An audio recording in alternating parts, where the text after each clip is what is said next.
Welcome to Sports News. Coach Gernot Rohr says the Super Eagles are ready for the FIFA 2018 World Cup qualifier against the Pt.4 of Zambia on Sunday. The German tactician said although the Zambians are a good side, the Super Eagles are made up of young players who know the importance of playing in a World Cup. The three-time African champions are expected to travel to Ndola tomorrow ahead of the encounter at the Levi Mwanawasa Stadium on Sunday. Well, the Zambians are leaving nothing to chance to record their first win over Nigeria since 1985 on Sunday after they appointed experienced David Kabwe as consultant to coach Wetson Yirenda. Power Dynamo's coach Kabwe is highly regarded, having briefly worked as Zambia assistant coach in 2001. He led Zanaco to 2 Zambia League championships, was an attachment at Premier League side Arsenal in 1999 when he worked in Swaziland, and he's a CAF instructor. Kabwe was also tipped to handle Chipolopolo after they were upset by Guinea-Bissau in the AFCON 2017 qualifiers. And now in tennis, Rafael Nadal has crashed out of the China Open quarterfinals to 20th ranked Bulgarian Grigor Dimitrov. Despite 2 breaks in the first set, the 14-time Grand Slam champion was unable to keep his serve, and Dimitrov kept the pressure on for a 6-2, 6-4 victory, his first over the Spaniard. Nadal is approaching the end of his second consecutive season without a Slam title since he won his first aged 19 at Roland Garros in 2005. The loss in the Chinese capital also puts his qualification for an 11th consecutive ATP final, which brings together the season's top 8 players, in doubt.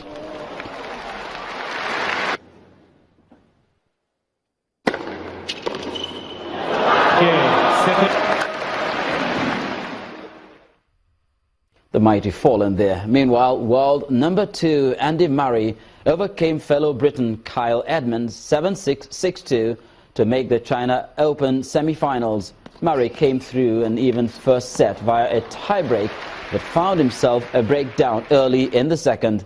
Murray will face Spain's David Ferrer in the last 4. Ferrer dispatched German youngster Alexander Zverev 6-7, 6-1, 7-5.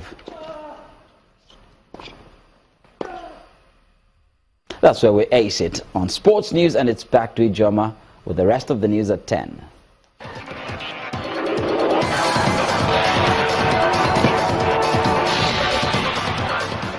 Thanks a lot, Charles. Burundi's government has announced that it will pull out of the International Criminal Court. And this comes 6 months after the ICC prosecutor said her office would investigate last year's violence in which hundreds of people died. Political turmoil followed the announcement in April 2015 that President Pierre Nkurunziza would run for a 3rd term. However, the country's parliament will have to pass a bill to legalize the withdrawal from the ICC. Meanwhile, the vice president says the government is not worried that the decision would lead to international isolation. He adds that Burundi is ready to face the consequences of its decision. The first major hurricane threatening a direct hit on the United States in more than 10 years has lashed Florida with heavy rains and winds.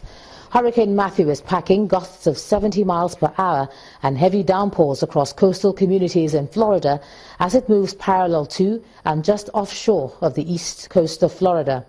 The U.S. National Hurricane Center says Hurricane Matthew is carrying extremely dangerous winds of 120 miles per hour.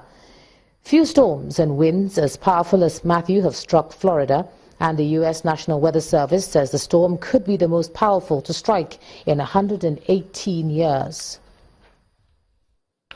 The Colombian President Juan Manuel Santos has been awarded the Nobel Peace Prize for his efforts to end the 52-year conflict with left-wing rebels. The Nobel Committee in Norway praised him for his peace agreement with FARC rebels signed last month after 4 years of negotiations. Let's move on to some entertainment news tonight, and singer Aramide is set to take music lovers on a journey. Here's Mayowa Ogundele with more. Many thanks. Here are top stories from the showbiz industry. Empire Mate Entertainment record executive and performing artist Pt.4 has revealed that contrary to wide reports, he maintains a cordial relationship with former protege Wizkid. The duo's relationship became a subject of controversy when Wizkid forced his way out of the Pt.4-led music imprint several years ago. Pt.4, in an exclusive interview with Entertainment News on Channels Television, said that the report was largely exaggerated. It really wasn't anywhere as bad as what the media would have had people believe. I know come this life just to so. Hedy's best female vocalist, Aramide, has made known a decision to release a full body of work come November. The Love Me crooner, who recently released a video for a song titled Fumilowo, took to social networking site Twitter, where she hinted the title of her debut album would be The Keys. Aramide, a former Tribe Records signee, joined the industry in 2011 and won her first Headies in 2015. On the music front, fast-rising vocalist Niniola takes a break from her fast-tempo style to deliver a video for her R&B-inspired single Jete. The video was created by Brian Dike. Music upstart Maka has released a visual interpretation of a song Good Time, a track off of the Truth EP. The Techzilla-produced song serves as the official soundtrack for upcoming Nollywood movie Dinner. God bless you, big Nigeria. He'll keep you big Nigeria. He'll make you as big as you. Finally, Emmanuel gospel music act Esther has released a brand new music video titled Stronger to commemorate the Nigerian 56th independence. The Matt Max directed flick preaches unity in the country. And that's it from me. Thank you for watching. The rest of the news continues shortly. Thanks, Maiwa. And the main news again. The Kaduna State government today declared the Islamic movement in Nigeria an unlawful association. The State Executive Council took the decision to ban the movement from operating in the state with immediate effect. In response, the group rejected the announcement, which it described as an affront on its members' rights. Also today, the federal government withdrew charges of criminal conspiracy and forgery filed against the Senate President Dr. Bukola Saraki, his deputy Ike Ekweremadu and 2 others. The trial judge consequently struck out the case. And in the United States, Hurricane Matthew continued on its devastating course, hammering the U.S. coast of Florida and leaving over 800,000 residents without electricity. And that's the news at 10 tonight. Thanks so much for being a part of it. I'm Ijoma Onyato. Do have a great weekend. Good night.